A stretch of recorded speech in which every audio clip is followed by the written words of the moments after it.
19세기의 기독교에 가장 큰 영향을 미쳤다고 할 수 있는 두 목사님을 든다면은요, 첫 번째는 찰스 스퍼전 목사님이 될 것입니다. 두 번째는 미국의 D.L. 무디 목사님이라고 말할 수 있습니다. 찰스 목사님 같은 경우에는 시골 교회에서 이제 목회를 하다가 이제 런던으로 올라오셨습니다. 런던에 올라오셔서 개척교회를 이제 80명으로 시작했는데, 여러분 놀라지 마십시오. 1년 만에 2만 명이 운집한 겁니다. 완전히 예루살렘 초대교회 역사와 거짓 맞먹는 수준의 성령의 역사였는데요, 대단했습니다. 많은 사람들이 모였고요. 당시 정식으로 등록한 사람만 6천 명이지만, 그러나 그 말씀을 듣고 하나님 앞에 예배드리러 오는 사람들이 2만 명이 넘었으니까 그때 당시 그 사람들을 다 수용하기 위해서 지었던 그 교회가 메트로폴리탄 태버네클 처치입니다. 3만 명 정도를 수용할 수 있는 그런 교회였습니다. 그래서 이 스펄전 목사님의 그 목회와 그 교회가요, 영국에서는 정말 자랑이었습니다. 모든 세계의 교회가 부러워할 만큼. 그리고 많은 존경과 또한 사랑을 받았던 목사님이었습니다. 탁월한 설교자셨죠. 그 명성은 아직까지도 남아있는데, 제가 이제 신학교에서 설교학을 공부했을 때도 필독서였습니다. 이 스펄전 목사님의 이 저서들이요. 그런데 안타까운 것은 그분이 돌아가시고 난 다음에 그 시간이 흐르면서 그 교회가 계속해서 축소가 되었죠.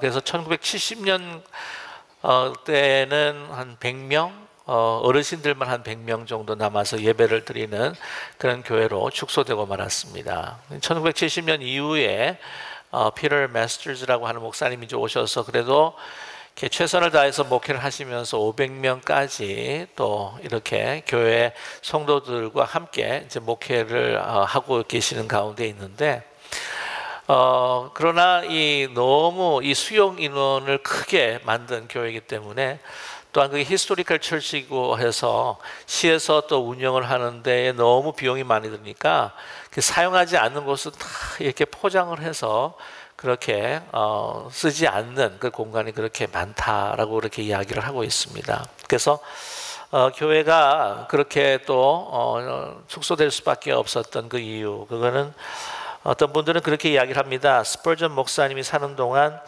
정말 위대한 하나님의 일을 했음에도 불구하고 사람을 키우지 못했던 것에 기인한 것이 아니겠느냐라고 이렇게 평가를 하게 됩니다. 들을 이을 만한 훌륭한 목회자를 키워놓지 못했다 하는 것이었죠.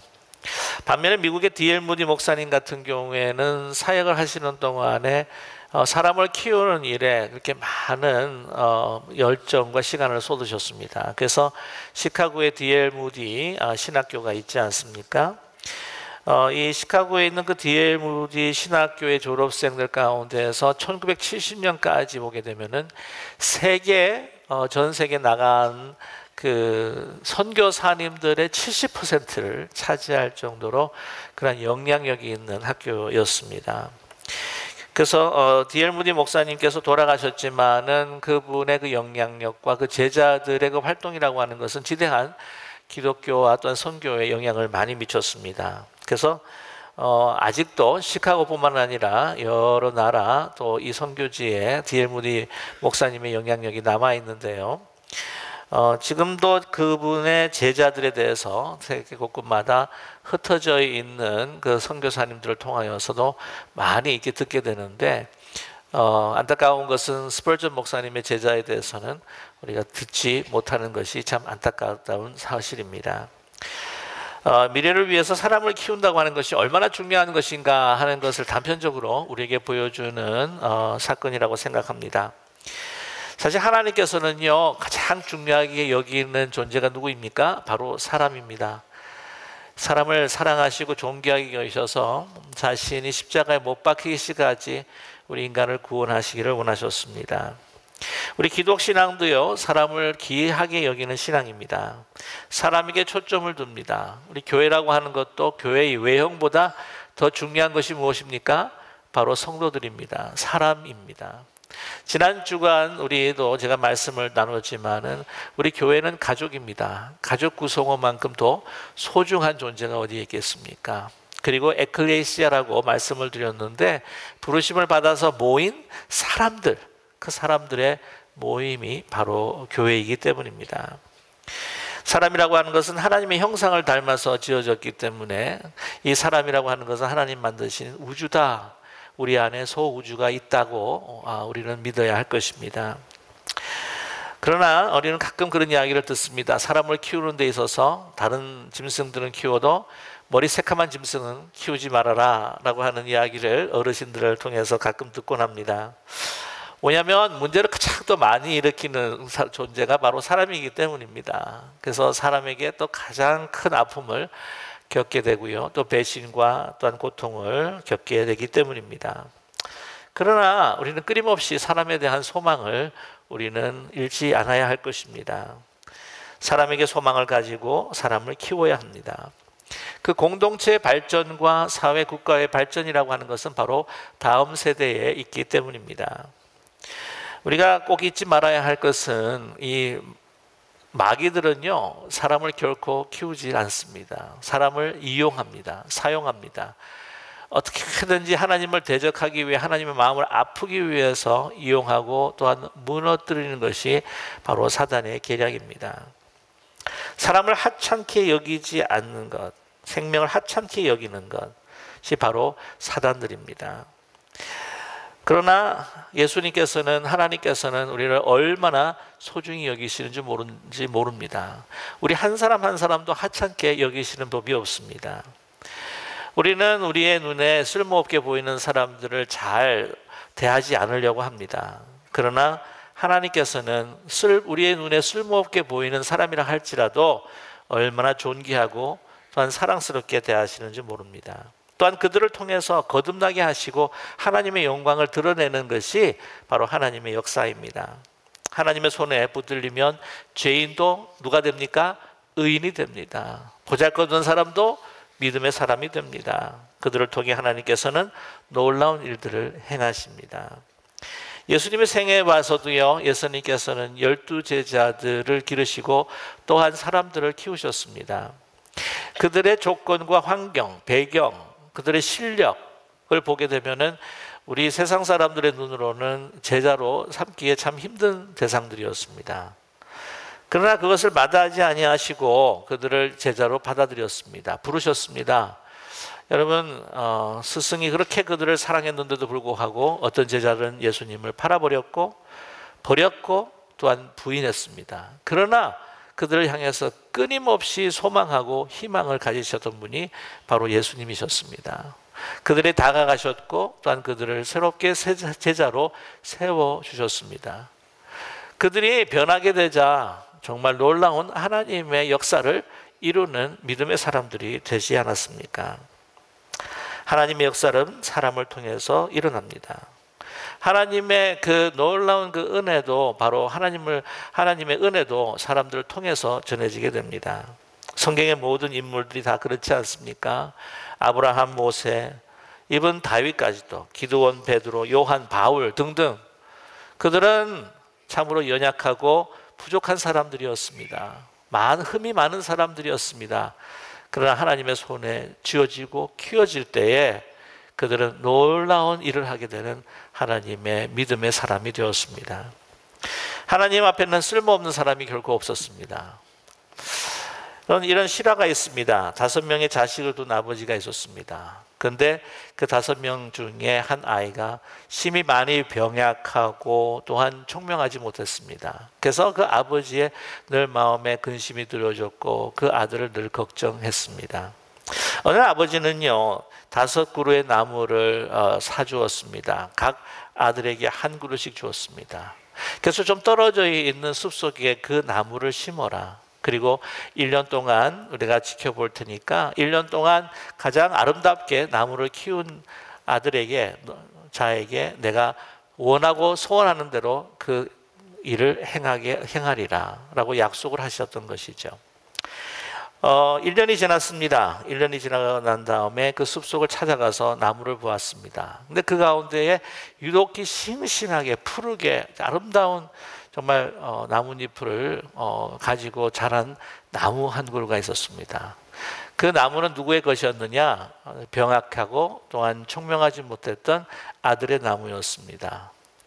그래서 아버지는 칭찬을 했습니다. 너는 참으로 훌륭한 식물학자가 되겠구나. 내가 약속한 대로 네가 바라고 원하는 것을 나에게 말해라. 내가 실행하리라.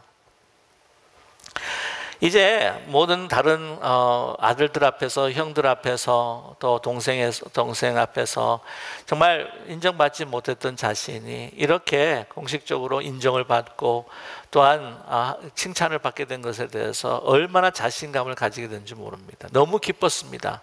잠을 이루지 못했습니다. 그래서 그 나무에 감사하고 싶어서 새벽 일찍 일어나서 그 숲속으로 달려갔습니다. 새벽 일찍 일어나서 달려갔더니 거기에 어떤 한 물체가 왔다 갔다 합니다. 누군가 싶어서 바라보았더니 그의 아버지가 물조리개를 가지고 물을 주고 또한 영양분을 주고 있는 그 모습을 발견하게 되었던 것이죠.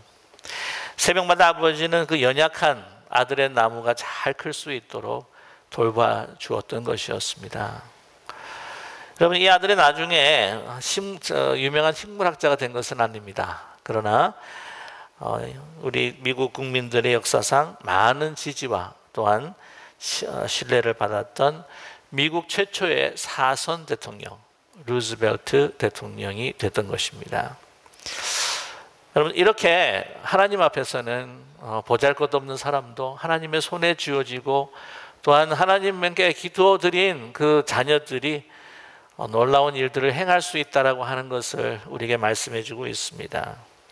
좋은 교회는 어떤 교회일까요? 사람을 정말 귀히 여기는 교회라고 저는 믿습니다. 서로 존귀하게 여기고 서로 사랑하는 교회, 또한 그 사람에 있는 그 잠재력과 포텐셜을 보면서 하나님께서 바라보시듯 상대방을 바라보고 존귀하게 여겨주는 교회가 저는 좋은 교회라고 믿습니다. 좋은 교회라고 하는 것은 좋은 사람들이 모이는 곳이지만, 그러나 어떤 사람이 들어온다고 할지라도 좋은 사람으로, 하나님의 사람으로 변하는 교회가 좋은 교회일 것입니다. 그것은 비결은 바로 하나님의 눈으로 존귀하게 여겨주는 것입니다. 우리가 다른 사람에게 소중하게 여김을 받고 존귀하게 여김을 받고자 얼마나 간절히 원하고 있습니까? 우리가 먼저 원하고 그것을 바라기 이전에 먼저 서로 섬기며 바라보며 존귀하게 여겨주는 우리 기쁜 우리 교회가 되기를 간절히 원합니다. 특별히 하나님의 영광된 그 미래를 위해서 우리를 더 존중히 여겨야 할 대상은 바로 다음 세대일 것입니다. 우리의 꿈나무와 같은 우리의 자녀들, 자녀손들 다음 세대입니다.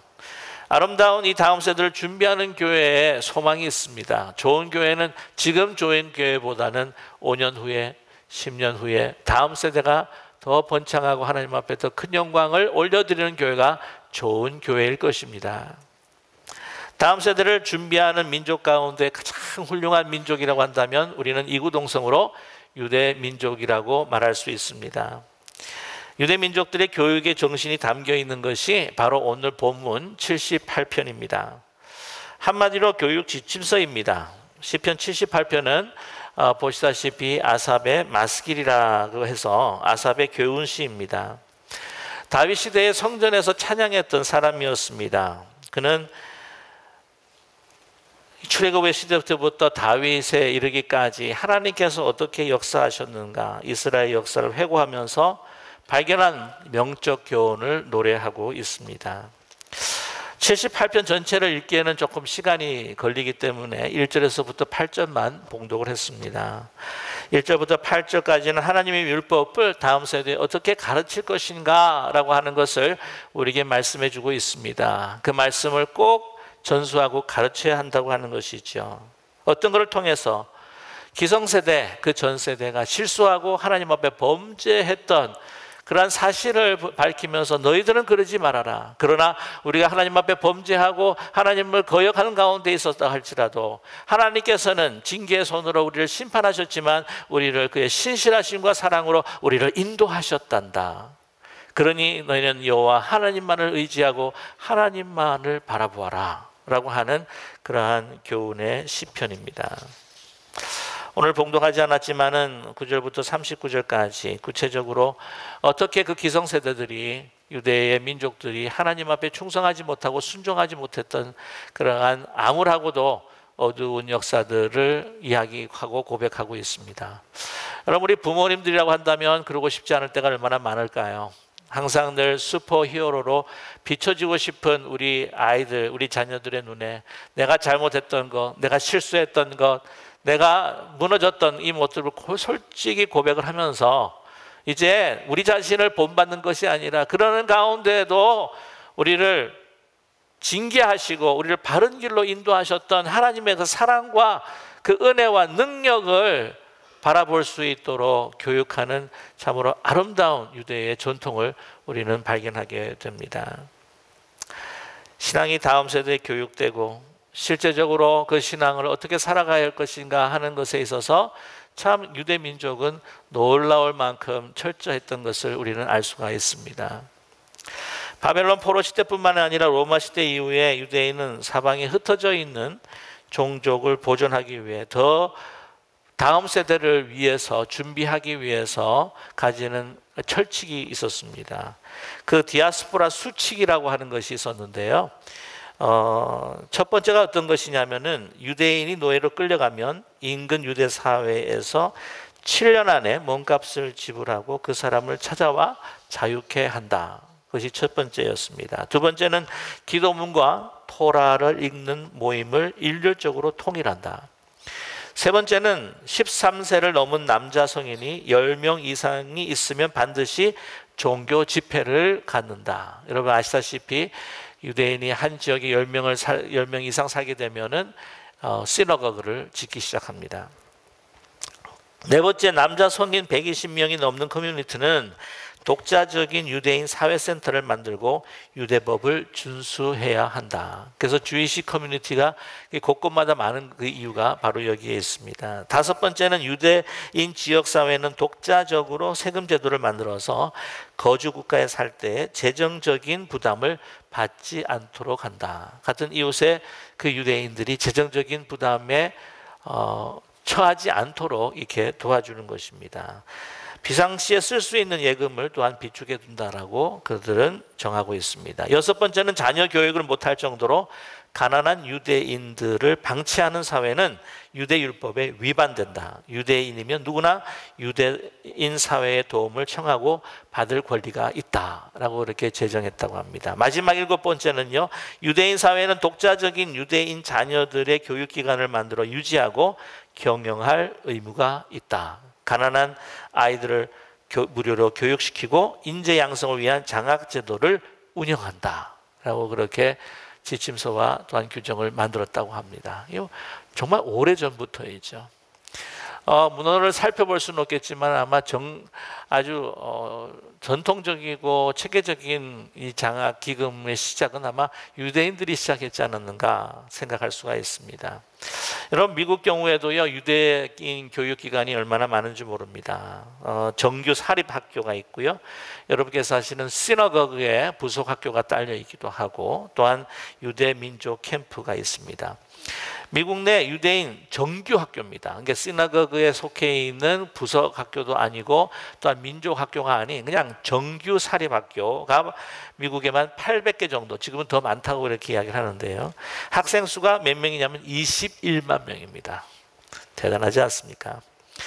이런 유대인 학교에 다니지 않는 학생이라고 할지라도 방학에는 꼭 거의 대부분의 유대 학생들이 민족학교에 꼭 참여하게 되어 있다고 합니다.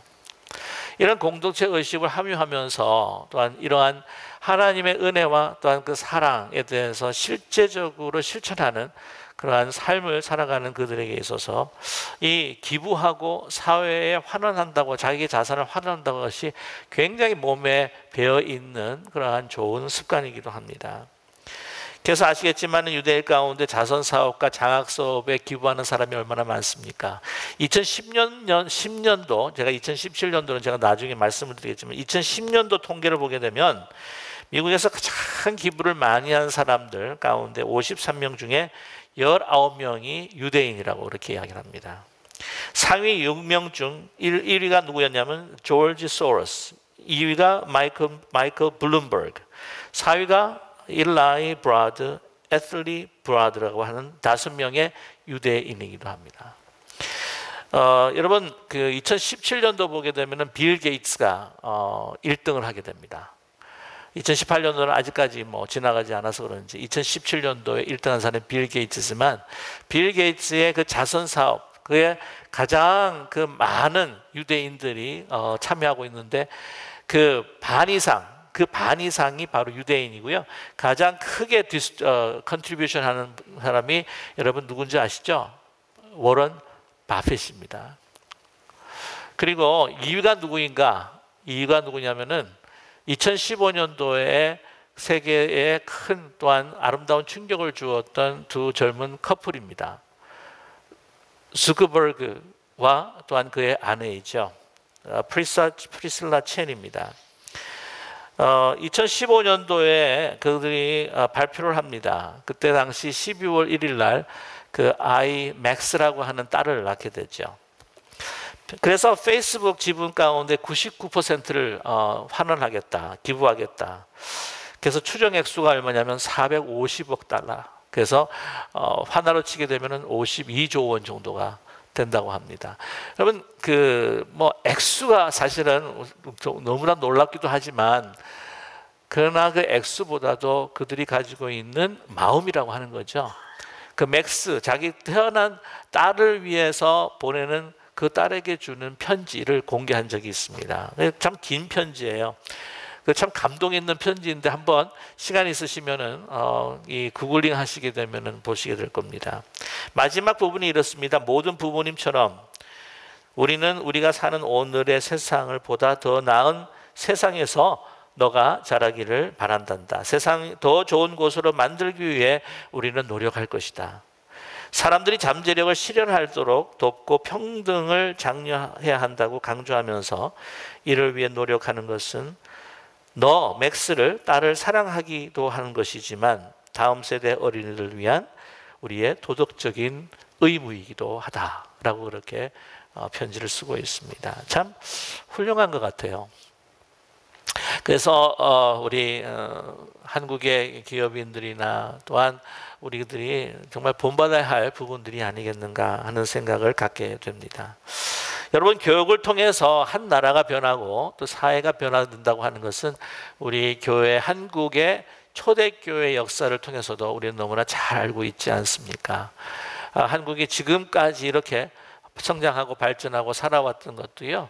뭐 여러 가지 뭐 경제적인 어떤 이유, 정치적인 이유도 뭐도 있었겠지만은 그러나 한국을 근대화하고 이 사상을 다시 개혁하고 인간을 정말 개혁하는 데 있어서 우리 선교사님들이 기독교인들이 그 몸담았던 그 교육에 대한 정말 그 열정과 그 투자의 열매라고 저는 분명히 믿습니다. 뭐 여러 말 할 필요는 없겠지만은 한국이 개신교가 이제 들어왔을 때에 우리 그 교육의 수준이라고 하는 것은 서당의 수준일 수밖에 없었습니다. 가난한 집 아이들은요 엄두도 못 내는 그러한 상황이었습니다.